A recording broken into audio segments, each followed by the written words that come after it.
Va. Bueno, pues espero que hoy sí ya terminemos el tema de la nieve. Pues ha sido muy emocionante. Eh, yo esa semana que está haciendo la predica dije, y decía, señores, se me acabaron los versículos de la nieve y cuando sentí Dios vuelve a expandir la palabra. Entonces es bien interesante ver cómo es infinito. Y creo que si seguimos así nunca terminaríamos porque la palabra de Dios no se acaba, ¿verdad? Pero qué bonito verlo eso. Entonces para empezar a recapitular dónde estamos, pues nuestros versículos base, se recuerdan que era Isaías 55, 10, 11, que dice que porque como desciende de los cielos la lluvia y la nieve, ¿verdad? Y sobre esto hemos empezado a examinar la nieve, hemos estado viendo lo que salía de la boca del Señor, en este caso pues habla de la lluvia y la nieve y también habla del maná. También empezamos a ver las propiedades de la nieve, vimos que era fría, vimos que era congelada, vimos que era blanca. Vimos cada una, ¿verdad? También vemos la limpieza que nos da la nieve. El Señor tiene nieve, ¿verdad? En sus cabellos y en su cabeza, y Él demuestra esa pureza que es nuestro ejemplo a seguir, ¿verdad? Hay una pureza que no puede ser obtenida por medios naturales, por cuestiones que adquiramos en la tierra, sino simplemente es una naturaleza de la santidad del Señor, ¿verdad? Esa pureza. Vimos ejemplos, ¿verdad? De personas que clamaban que por medio, que ser como limpios como la nieve, ¿verdad? En este caso, Job y David. También entendimos que como el Señor regenera nuestro viejo hombre, ¿verdad? Y esa nieve es un sinónimo de esa limpieza y de esa regeneración que obtenemos en el viejo hombre. También vimos cómo el Señor, pues, tiene pensamientos humildes, ¿verdad? Ya empezamos a trabajar la nieve como la humildad, el frío y la limpieza que nos da, ¿verdad? Y bueno, entonces hoy vamos a examinar un poquito del fruto de la nieve en nuestras vidas. Entonces vamos a estar en dos versículos ahorita, de un lado para otro. Y pues es muy interesante que hoy donde estamos empezando, vamos a dar una gran vuelta y vamos a terminar acá. Y ahí van a ver. Entonces, bueno, tenemos dos versículos. Esto ya los habíamos leído, hoy los estoy juntando para que se den cuenta de varias cosas muy interesantes. El primero, pues, es Isaías 1, 18 y 19. Solo leímos el 18, ahora vamos a ver el 19, que básicamente dice, venid luego, dice Jehová, y estemos a cuenta. Si vuestros pecados fueran como la grana, como la nieve serán emblanquecidos. Si fueran rojos como el carmesí, vendrán a ser como blanca lana. Y el 19 dice, si quisiereis y obedeciereis, comeréis el bien de la tierra. Esto es muy importante, porque aquí el Señor está diciendo, razonemos juntos. ¿Se recuerdan que Él decía, razonemos, vengamos, y yo quiero escucharte y luego yo voy a hablar, así como lo hizo con Job, así como lo hizo con David? Entonces, Dios es nuestra fuente de desahogo, ¿verdad? De nuestros problemas y nuestra ignorancia, nuestros argumentos, nuestra falta de entendimiento y todas aquellas cosas que tenemos en la mente carnal. Básicamente el Señor nos da la confianza que se las llevemos y Él nos va a regenerar, nos va a transformar y nos va a dar pensamientos como la nieve. Y entonces que Él dice, bueno, si ustedes obedecen, entonces van a comer el bien de la tierra. Ok, por el otro lado, tenemos Isaías 55, 10, 11, nuevamente, pero empecemos a juntar las cosas. Ya se dan cuenta que yo tengo dos palabras resaltadas en rojo, ¿verdad? Nieve y tierra. Entonces veamos lo que dice Isaías 55, 10, 11. Dice, porque como desciende de los cielos la lluvia y la nieve, y no vuelve allá, sino que riega la tierra y la hace germinar y producir, y da semilla al que siembra y pan al que come. Así será mi palabra que sale de mi boca, no volverá a mí vacía, antes será lo que yo quiero y será próspera en aquello para que la envíe. Entonces tenemos nieve y tenemos tierra, ¿verdad? Ahora, son las mismas palabras, entonces qué interesante la relación, ¿verdad? Donde está hablando de la nieve, está hablando de que vamos a comer del bien de la tierra y aquí pues habla de que la nieve desciende a la tierra y la riega y pues el efecto de eso es que salga el bien de la tierra. En este caso, pues que germine y produzca. ¿Qué va a producir? El bien de la tierra. Pero entonces sigamos analizando estos versículos. Entonces, vamos a ver, aquí está. Va, entonces aquí tengo exactamente lo mismo. Pero ahora miren lo que voy a empezar a resaltar. La palabra emblanquecido y la palabra germinar y producir. Entonces vámonos a ver qué dice en el 18. Isaías 1:18. Entonces aquí habla de emblanquecido. Va, si se dan cuenta, pues es emblanquecer, ¿verdad? No hay de otra. Pero aquí hay algo bien interesante, que es hacer ladrillos, ¿sí? ¿Y dónde tenemos ladrillos? En los muros. Entonces Dios empieza a crear esa limpieza que nos empieza a separar del mundo. Y entonces la nieve nos empieza a separar. Y no solo nos empieza a separar, sino que también empieza a hacer un muro para que nosotros tengamos una división. Ahora, ¿se dan cuenta que era la nieve? Eran aquellas situaciones que Dios producía en nuestras vidas, que nos daban ese frío, esa humildad, esa incapacidad de movernos y de actuar y de estar sujetos a lo que Dios quiere, y en donde nunca la hemos tenido, pero en donde de una manera más notoria vemos cómo hemos perdido nuestra independencia. Y estamos nosotros entonces en una condición humilde, en una condición donde tenemos esas debilidades o esa exposición, ¿verdad? De aquellas cosas, de esas flaquezas, de esas debilidades de la naturaleza humana. Pero entonces esa humildad es la que empieza a producir entonces en nosotros esos ladrillos y ese muro que se empieza a levantar. Porque entonces ya nosotros ya tenemos un pensamiento distinto en el Señor y ya no nos dejamos llevar tras el orgullo, no nos dejamos llevar tras las vanidades, tras la fama, tras la soberbia, porque ya entendemos el valor de la humildad y ya sabemos, como dice la palabra, uno de los muchos ejemplos. Dice que hay más sabiduría en la casa del luto que en la casa del banquete, porque entonces entendemos lo valioso de las cosas. No es aquella prominencia, ni es aquello pomposo, ni es aquello exuberante y excéntrico, sino son aquellas cosas pequeñas. ¿Y cuántos de ustedes después de tener a su hijo enfermo no lo empiezan a apreciar más y amar más? ¿Y cuántos de ustedes después de perder un trabajo y perder dinero y volver a tener nuevos negocios o nuevos empleos, empiezan a valorar más las finanzas, empiezan a valorar más el tiempo en familia, empiezan a valorar mejor la vida humana lejos de los bienes y las riquezas? No digamos de la misma manera con el Señor. Después de que vemos que Él perdona nuestros pecados, de que Él nos limpia, nos purifica, cuanto más no empezamos a valorar la sangre de Cristo, su espíritu, sus aguas, su palabra, y deja ser atractivo las cosas del mundo, porque se empieza a hacer un muro de ladrillos a causa de esas situaciones que Dios puso en nuestra vida para bien. Entonces, ese es un producto más de la nieve. Ahora veamos, bueno, y a causa de que somos emblanquecidos, entonces vamos a comer el bien de la tierra, pero ahora veamos el bien de la tierra. Y vámonos del otro lado, vámonos a germinar y producir. Entonces, para esto vamos a Isaías 55. En el 10, va, miren pues, aquí las dos palabras significan lo mismo. Germinar básicamente es dar a luz, ¿sí? Pero me voy a ir más a producir, porque producir básicamente es otra vez dar a luz, pero también es engendrar, parir, ¿verdad? Dar a luz, pues a hacer que nazca, ¿sí? Entonces, lejos de que más allá de ver a la tierra dando fruto, estamos viendo que esa tierra somos nosotros, ¿verdad? Eso lo ha hablado el pastor hasta la saciedad.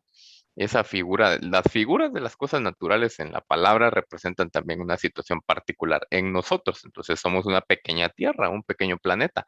Y aquí estamos viendo que la tierra está engendrando, dando a luz, está pariendo, ¿verdad? Haciendo un gran esfuerzo. ¿Y qué dice la palabra? Que decía que con dolores de parto, Pablo iba a estar orando hasta que Cristo sea formado en nosotros o engendrado.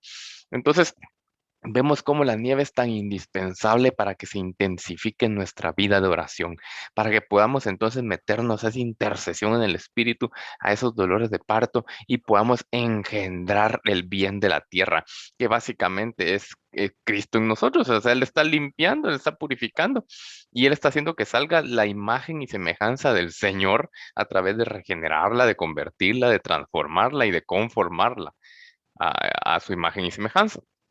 Entonces, si en esas situaciones de humildad, díganme si cuesta, ¿verdad? Cuando estamos, no nos hace falta nada, cuando lo tenemos todo, cuando no sabemos qué es pasar necesidad. Uy, ¿quién se mete con el Señor? Muy pocos. Pero media vez empiezan a tocar el Señor esas situaciones en nuestra vida. Dígame si no es tan fácil ir corriendo a buscar en oración al Señor. Dígame si no es más fácil agradecer por la palabra. Yo he tenido algunos problemas muy particulares en mi vida durante muchos años y esas cosas son las que al día de hoy marcaron mi vida y han puesto una humildad que ya no es que me esfuerce, sino que simplemente sale. Y quitarme esas vanidades o esas cuestiones del mundo también Dios ha marcado mi vida para que entonces ya no sea un estorbo en mí y entonces sea más fácil para mí agradecerle a Dios y buscarlo. Cada quien sabrá en su testimonio, en su historia, qué cosas. A lo mejor en unos, como les digo, fue la salud, a lo mejor en otros fueron las situaciones económicas, a lo mejor en otros fue el rechazo y la desintegración familiar desde pequeños, desde cuando eran pequeños, a lo mejor fue un trauma o esas situaciones de nieve que entonces ahora Dios las ha marcado y hace que sea entonces más fácil que nos metamos con Él y Dios empiece a hacer que nosotros engendremos a Cristo. Entonces, estamos dándole gracias a Dios por sus bendiciones, pero no vemos el producto de la nieve en nuestras vidas, que hace que entonces sea tan fácil para nosotros comer del bien de la tierra. Me recuerdo que mi hermano me decía acá cuando nació Joaquín, me decía, mira, pues cuando Dios toca a tus hijos, uno de verdad busca rapidísimo a Dios. Uno no anda con cuentos, o sea, uno se hace mantequilla y a buscarlo en oración y ahí sí quién se resiste, me decía él, ¿verdad? Yo no sé qué es eso hasta el momento. Pero entonces, esas situaciones en donde no tenemos el control y que Dios simplemente está aplicando una capa de humildad, son es aquella materia prima que necesitamos para que Cristo sea formado.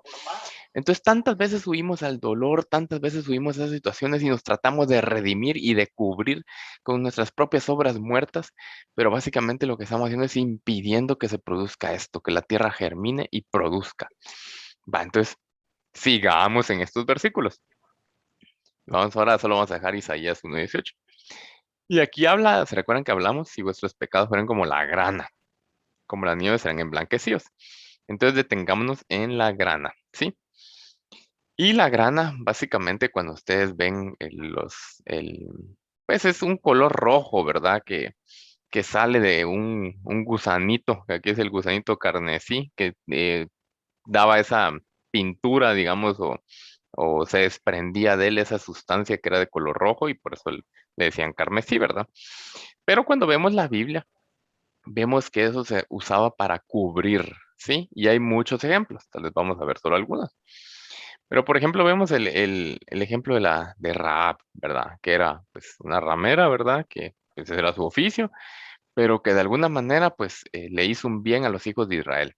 Y entonces los hijos de Israel dijeron, mira, bueno, se pusieron de acuerdo pues de que no tocaran ni a su familia ni a ella.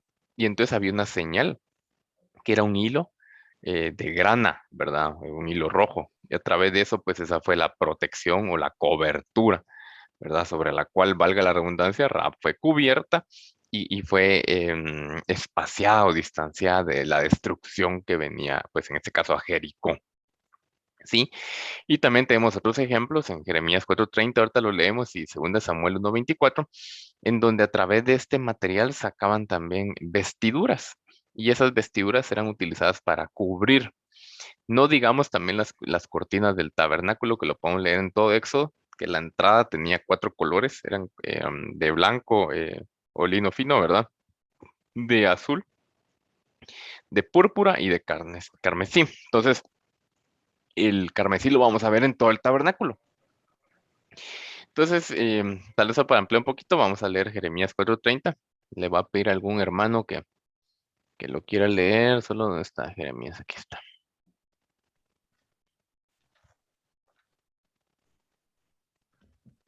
Bueno, no sé quién no quiere leer. Yo lo tengo.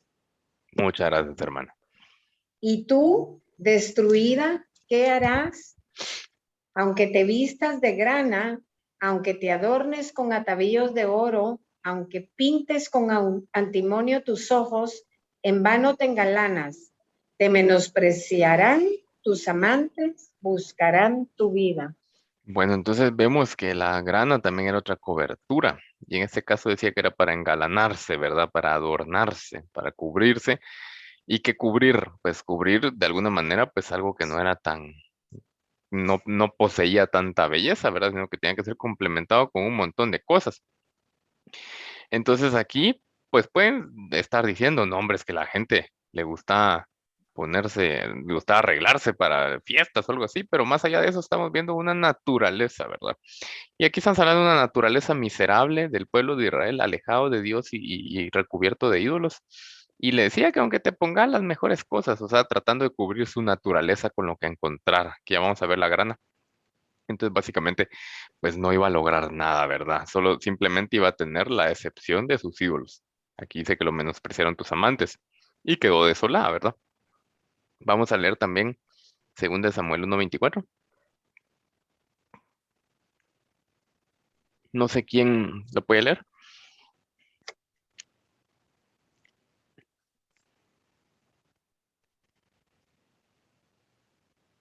Yo lo leo.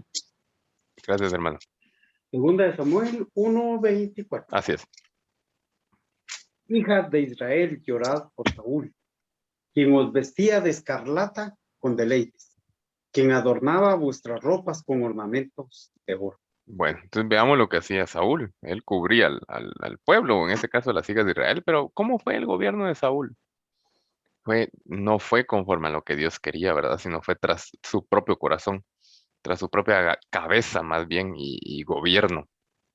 Y de alguna manera también cubría al pueblo con sus mismos pensamientos, ¿verdad? Con su mismo gobierno, que básicamente era cubrirse de otra cosa y no del Señor, ¿sí?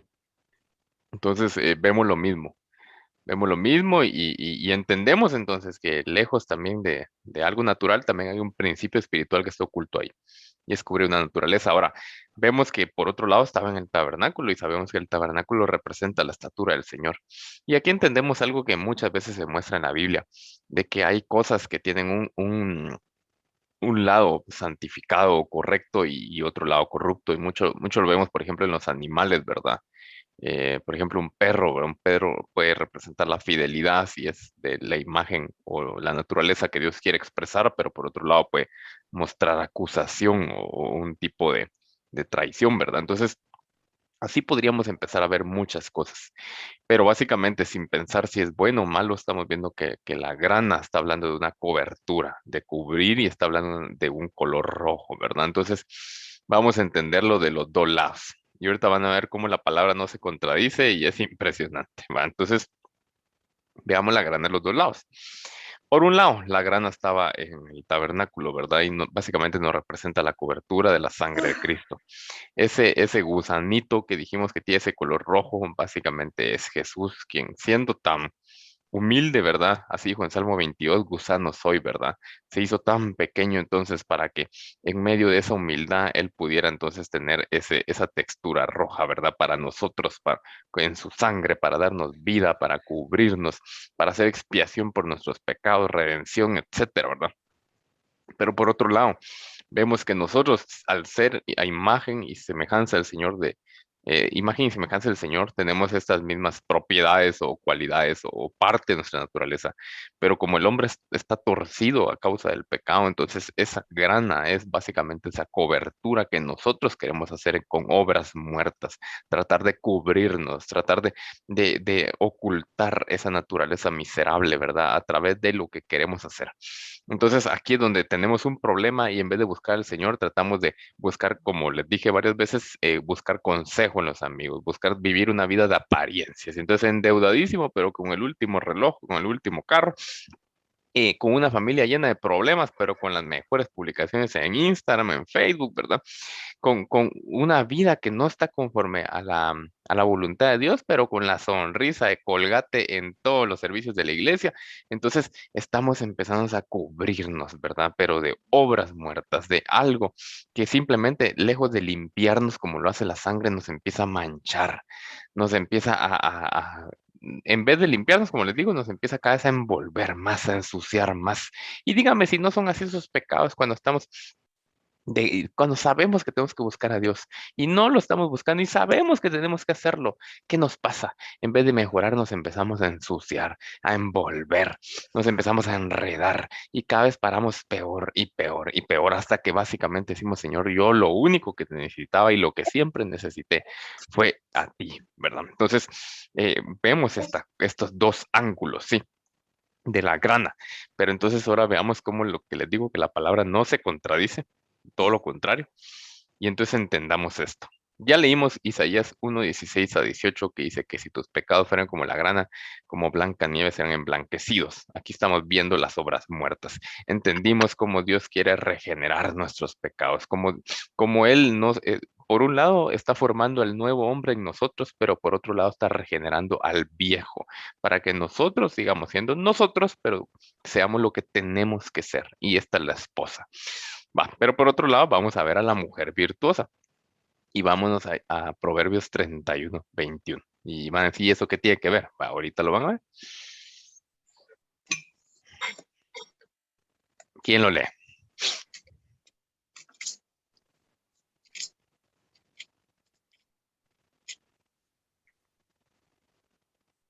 Voy. Dice, no tiene temor de la nieve por su familia, porque toda su familia está vestida de ropas de ropas dobles. Ok, bueno, gracias Max. Aquí que tenemos a la par, que esas ropas dobles básicamente es la grana, sí. Entonces aquí estamos viendo el ángulo redimido de la sangre de Cristo. Entonces, ¿qué es lo que está tratando de decir aquí la palabra de Dios? Que cuando Dios vaya a mandar esas situaciones de nieve en nuestras vidas, nosotros ya vamos a estar cubiertos con la sangre y no vamos a tratar de buscar otra posición, vamos a recibirla humildemente porque tenemos la vida de Cristo, la sangre de Cristo.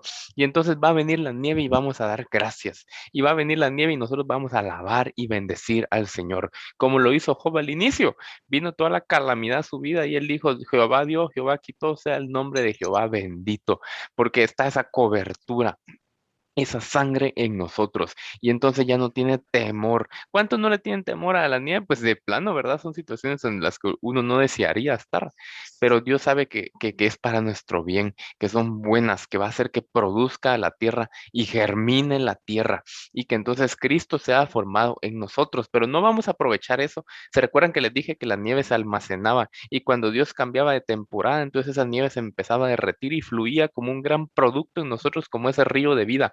Pues aquí si nosotros tenemos la sangre de Cristo, entonces vamos a poder aprovecharlo y vamos a tener entonces esa posición humilde de recibir su sangre y de saber que Él es bueno y saber que Él nos cubre y saber que si estamos haciendo su voluntad no tenemos nada que temer y saber que si estamos haciendo sus obras y lo estamos buscando, ¿de qué nos vamos a preocupar? Él tiene el control y yo estoy a cuentas y yo estoy buscando, si peco, pues lo busco, si peco, pues me arrepiento y si peco, pues sé que Dios es fiel y aunque fuéramos infieles, Él no puede negarse a sí mismo y su sangre va a estar ahí. Entonces la mujer virtuosa, o en este caso la esposa del Cordero, no tiene temor a la nieve, pero básicamente porque buscó ese lado redimido de la grana, que le dio vestiduras a su o cobertura a su naturaleza, no esa cobertura que vimos que era de cubrir una miseria, de redimirse a sí mismo, de tener esa redención a través de nuestras obras muertas, sino esa cobertura que viene por medio de su sangre. Y entonces ven cómo la palabra no se contradice, simplemente muestra dos ángulos distintos. Y esto me costó mucho entenderlo, pero después Dios hizo ver eso, esas obras muertas en mi vida en donde yo necesito tener una victoria nueva por su sangre, no por lo que yo haga, no por lo que yo piense. Y muchas veces Dios hace más cuando nosotros oramos a cuando nosotros metemos las manos. Entonces no hay que redimirse cuando usted no tiene que hacerlo. No se mueva cuando no tiene que moverse. No hable cuando no tiene que hablar. Solo pida la sangre y mantenga la posición que Dios le dio. Y eso en oración vamos a saber si hay que moverse o no hay que moverse. Bueno, aquí vemos algunos versículos. Yo les puse de ejemplo. Y por ejemplo, 1 Pedro 2:20 dice, porque qué gloria es si pecando vosotros sois abofeteados y lo sufrís, pero si haciendo el bien sos afligidos y lo sufrís, esto ciertamente es agradable. ¿Qué está diciendo? Si haciendo el bien, es decir, la justicia de Dios, no la justicia que viene por los hombres, una justicia que viene por su sangre, por su vida, por su palabra. Si esa justicia que al hacer el bien nos trae aflicción, pues tranquilos, es agradable delante de Dios, porque entonces vino nieve en nuestras vidas, pero estamos cubiertos con su sangre. Ahora veamos Hechos 5:41. Aquí vemos a Pedro y Juan que fueron a sanar a un paralítico a las afueras del templo. Y entonces vemos que los romanos los capturaron y le dijeron, a la gran, ustedes no se cansan de hablar de ese hombre, básicamente. Y los azotaron. ¿Y qué decían ellos? y ellos partieron de la presencia del concilio, gozosos de haber sido tenidos por dignos de padecer afrenta por su nombre. Entonces, nuevamente, ellos perdieron su posición, perdieron, bueno, fueron sometidos a una situación de la cual no tenían control, pero ellos estaban cubiertos por la sangre. ¿Y cómo salieron gozosos? ¿Cuál era su posición? Seguramente los tenían amarrados, se estaban burlando de ellos, los estaban golpeando, estaban siendo avergonzados. Ellos no tenían el control.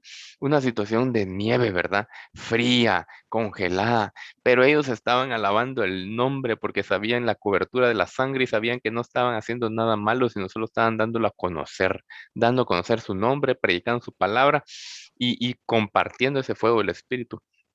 Y entonces ellos se sentían gozosos. Entonces eso es lo que va a pasar en nuestras vidas. Si usted está buscando a Dios, si usted está metiéndose más con el Señor en oración, en el conocimiento de Él, en el deseo profundo de saber quién es Él y lo que tiene para nosotros, y vienen problemas, pues no vamos a tener temor, porque sabemos que estamos cubiertos de esa grana o de esa sangre, y entonces lo que nos está pasando es para bien. Y ahí sí hay gloria. Ahora, si estamos pecando, hermano, bueno, pues Dios nos da arrepentimiento, ¿verdad? Pero aquí dice que qué gloria tiene, o sea, es lo que se merece. Si está sembrando un pecado, va a cosechar muerte y punto. Pero sí, si nosotros estamos sembrando en el Espíritu y aparentemente nos viene muerte, lo que vamos a cosechar va a ser más vida, básicamente, pero con esa cobertura. Bueno, em, hoy creo que vamos a terminar antes, pero va. Entonces ahora vámonos a la escarcha. Y van a ver que no estoy saliéndome del tema, sino al contrario, estoy regresando al inicio. Entonces, cuando empezamos las prédicas de la nieve, vimos que básicamente Dios hacía una comparación y decía que la lluvia y la nieve descienden de los cielos y que su palabra también descendía de su boca. Eso decía. Y entonces veíamos que ese maná salía de su boca y básicamente si lo ubicamos en el tabernáculo está en el lugar santísimo. Sí, esto es un repaso. Y al estar ubicado en el lugar santísimo, entonces sabemos que no era cualquier pan. O sea, de por sí la palabra es un pan eterno, ¿verdad? Pero este pan venía de la cabeza. Este pan venía de su boca directamente. Ahí estaba la urna, en el arca del pacto y cubierta por el propiciatorio. También vimos que ese maná no es también cualquier pan en el sentido de que es un pan que Dios nos los va a dar cuando hay aflicción. Dios nos los va a dar cuando hay escasez, cuando hay necesidad. Dios está dando ese pan que viene de la cabeza cuando usted tiene necesidad. Ahora, esa necesidad, como lo vamos a ver, no es de que yo explícitamente tenga una necesidad como tal, sino que también dependerá de cuánta hambre tenemos de Dios. Porque, ¿qué dicen esos versículos? Ahorita lo vamos a leer. Pero había unos que tenían poca hambre y recogieron poco y se saciaron. Pero habían quienes tenían mucha hambre y recogieron mucho y también se saciaron. ¿Y qué dijo Jesús cuando el diablo lo tentó? ¿Por qué no le decís estas piedras que se hagan pan? Y Jesús dijo, no solo de pan vivirá el hombre, sino de toda palabra que salga de la boca de Dios. Imagínense cuál era la necesidad de Jesús en ese sentido. 40 días sin comer en el desierto. O sea, no estaba en una hamaca, pues, ¿verdad? Estaba en el desierto, en un lugar árido, de escasez, de necesidad, inhóspito, ¿verdad? Y en eso él sabía la necesidad que tenía del Padre. Entonces, ¿qué pan le cayó a Jesús? El pan que venía de la cabeza. Y los hijos de Israel, pues también vemos que ellos tenían necesidad, pero empezaron a murmurar. Y Dios en su infinita misericordia les dijo, yo veo que tienen necesidad, les voy a mandar mi pan de la cabeza, de mi gobierno. Y les dijo para probar, le dijo a Moisés, si andan en mis mandamientos o no. Si se dan cuenta, también en el arca del pacto también estaban las tablas rotas de la ley representando sus mandamientos. Dios estaba dando su pan y sus mandamientos provenientes de la misma cabeza, ¿sí? Pero entonces, ¿qué hizo la gente? Pues empezó a agarrar más, empezó a quejarse, decían, pues, ¿qué es eso que nos estás dando? Yo quiero carne. Entonces, dense cuenta la actitud diametralmente opuesta a lo de Jesús. Pero recordando, vemos las características o en este ángulo del maná. Va. Entonces, ahora vámonos a ir a Éxodo 16 y necesito a alguien que vaya leyendo conmigo de a poquito, empezando en el versículo 14.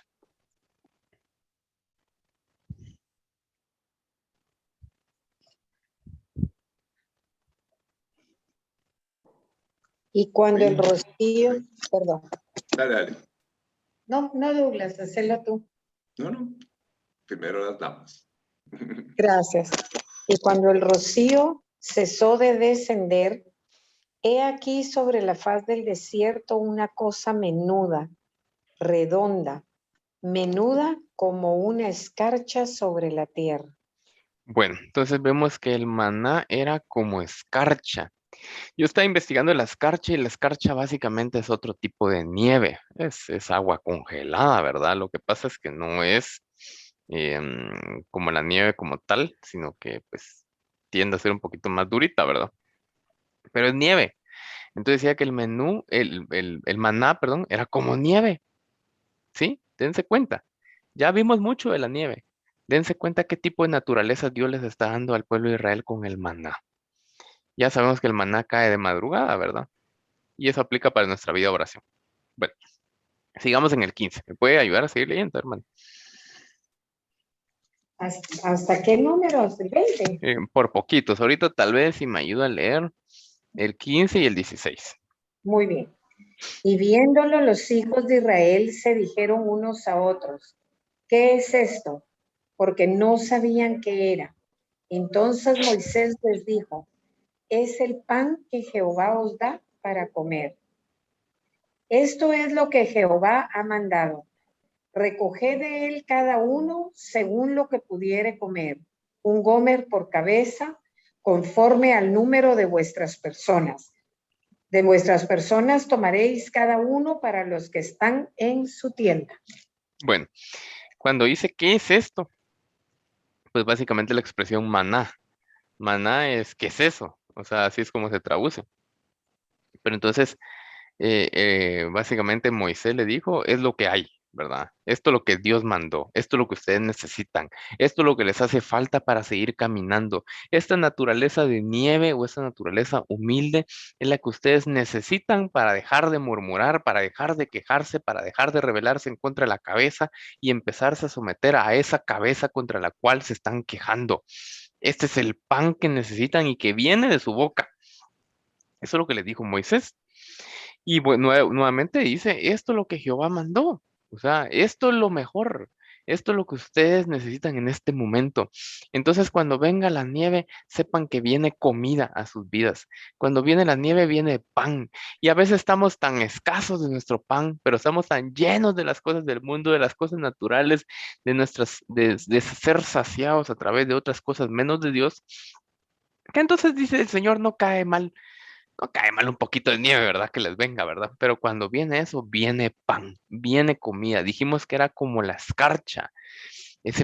Parecía escarcha como lo que estaba cayendo, ¿verdad? Y decía que cada quien iba a recoger conforme al número de personas, ¿va? Entonces, porciones según cada cual. Va, y ahora, hermana, tal vez me ayuda a leer vamos a ver, del 17 al 20. Y los hijos de Israel lo hicieron así, y recogieron unos más, otros menos, y lo medían por gomer, y no sobró al que había recogido mucho, ni faltó al que había recogido poco. Cada uno recogió conforme a lo que había de comer. Y les dijo Moisés, ninguno deje nada de ello para mañana.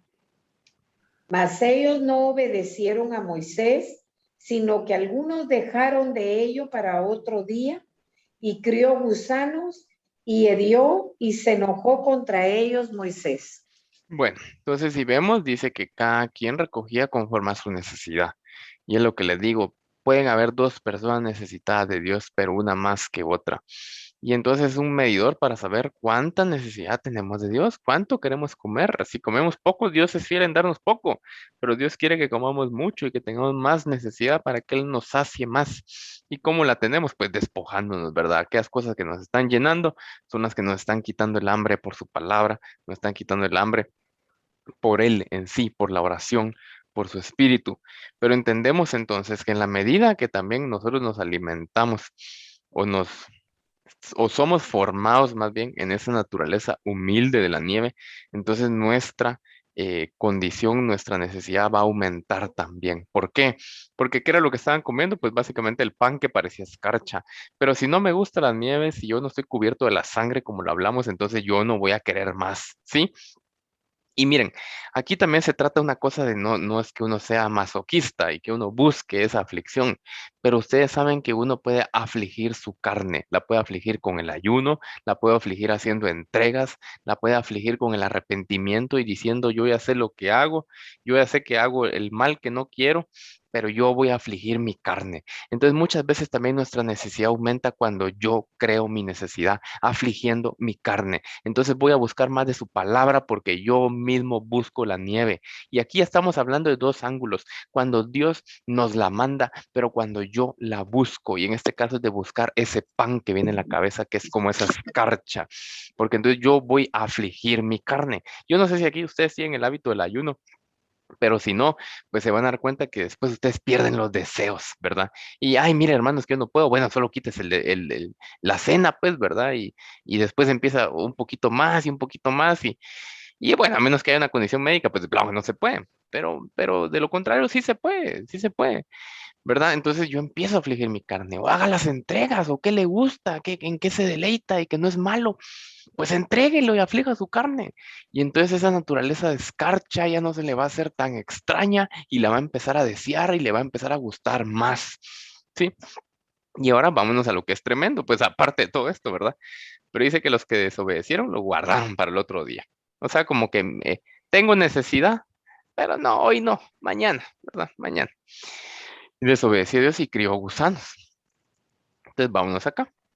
Ahí me voy a adelantar. Pero ¿saben qué es la palabra gusano aquí? El mismo gusano de la grana. Y ahorita se lo voy a enseñar.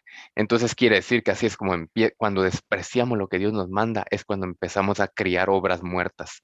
Y cuando Dios me dice, hace esto y yo no lo hago, poco a poco empiezo a sacar mis obras muertas y empiezo a alejarme de Dios. Y Dios me mandó la palabra para hoy y las obras para hoy, pero no las quise. Empiezan a salir esos gusanos y son esos gusanos de la grana, pero no del lado de la sangre de Cristo, sino del otro lado, ¿verdad? Entonces vamos a verlo acá para que no le digan, que no le cuenten, ¿verdad? Entonces, gusanos. Aquí están, vamos a ver. Aquí dice básicamente Crimson es como la escarlata, algo así, el gusano de la grana, ¿verdad? Aquí está, el gusano de la grana. Sí, entonces por eso les decía que veníamos a regresar a lo mismo.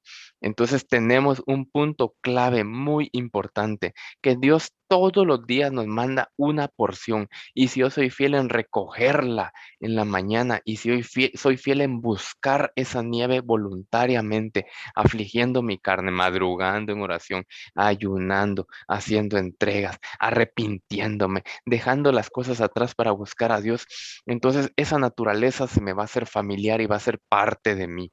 Pero si yo no soy fiel en eso y simplemente dejo a un lado lo que Dios me dio el día de mañana, el día de hoy, entonces poco a poco empiezan a salir esas obras muertas, empieza a salir esa cobertura falsa, empieza a salir esa tapadera a mi miseria, que yo en lejos de cubrirlo con lo que Dios me está mandando, lo estoy cubriendo con cualquier otra cosa. Y entonces cuando sienten esos gusanitos empiezan a hacer cada vez más rojo y más rojo y más rojo la situación, pero no por la sangre, sino por esa culpa, esa situación en la que yo me empiezo a revolcar más, a envolver, a contagiar, a impregnar de más cosas en la medida que esta aumenta. Pero entonces veamos otra cosa y con eso voy a terminar. Veamos qué era la escarcha. La escarcha significa cubierta y viene de la raíz que es expiación. Ahora analicemos. El maná era como escarcha y venía del lugar santísimo. ¿Y qué caía ahí? El sumo sacerdote una vez al año entraba para rociar la sangre y hacer expiación por los pecados del pueblo. Entonces ahí vemos que estaba esa misma expiación. Por un lado, con la sangre que el sumo sacerdote rociaba, pero por otro lado, por esa cubierta que nosotros buscamos en esa naturaleza humilde. Entonces, cuando yo busco esa naturaleza humilde, esa escarcha, yo empiezo a tener esa cubierta que nuevamente regresamos a lo mismo, ¿verdad? Levanta ladrillos para que empiece a haber una separación y una cobertura que Dios empieza a formar en mi vida. Pero en este lado, no por la sangre como tal que nos perdona, que nos limpia, que nos quita la culpa, sino por esa formación de esa naturaleza humilde que se quiere cubrir voluntariamente del Señor. No es como que peca y se arrepiente, peca y se arrepiente. No, es alguien que ya está buscando esa naturaleza. Y por otro lado, como les dije, también son esas experiencias con las cuales Dios nos marca y nos aparta de las cosas del mundo por el dolor particular que sufrimos. Entonces, por ejemplo, yo, pues, no se les contaba, pero tuve muchos años en mi vida en la adolescencia en donde yo, pues, tuve tantos problemas económicos que sabía que era no tener ni un quetzal y lo que tenía que hacer, me subía a las camionetas y decía, bueno, voy a predicar y así me salía mi pasaje gratis, ¿va? Entonces, habían esas situaciones tan particulares y no solo en las camionetas, sino en tener una vida sin dinero, básicamente, hizo que ahora yo aprendiera a despojarme de esos lujos y esas vanidades y querer comprar, porque Dios marcó mi vida con esa humildad y levantó un muro, como lo vimos cuando uno es emblanquecido. Y ahora por lo menos esas cosas a mí no me atraen, pues yo tendré otras debilidades, pero hablando de esa experiencia ya no me atrae. Ya hay una humildad que Dios formó. Entonces, si usted está pasando por una situación de, como le digo, cualquier tipo de escasez, sepa que Dios quiere obrarla bien y levantar un muro, y que entonces yo voluntariamente empiece a buscarla, y que como ahora estoy del lado de la nieve y no del lado de esa falsa exaltación del mundo, entonces ya no me va a ser difícil buscar el maná en la madrugada, buscar esa escarcha, que entonces yo voy a empezar a ser cubierto de él, ¿verdad? Y he metido en el lugar santísimo, pues obviamente sabemos que ahí va a estar su sangre. Y nuevamente vamos a caer en lo mismo, ¿verdad? Entonces dense cuenta cómo en la palabra, pues en este caso estamos encontrando un círculo virtuoso, que empezamos por un lado y nos vamos a otro, y empezamos por otro y regresamos al mismo. Pero Dios está mostrando cómo esa naturaleza nos quiere cubrir, nos quiere formar, para que entonces busquemos su sangre. Entonces, bueno, pues hasta acá lo que traía hoy. Y no sé si hay dudas, comentarios, oramos y después platicamos, ¿verdad? Pero dense cuenta cómo es increíble este tema y cómo Dios de en serio nos quiere revelar los mismos principios de distintos ángulos y quiere hacer un fruto tremendo y humilde en nuestras vidas. ¿Sí? Entonces, no sé, Douglas, si crees que oremos o comentamos o cómo.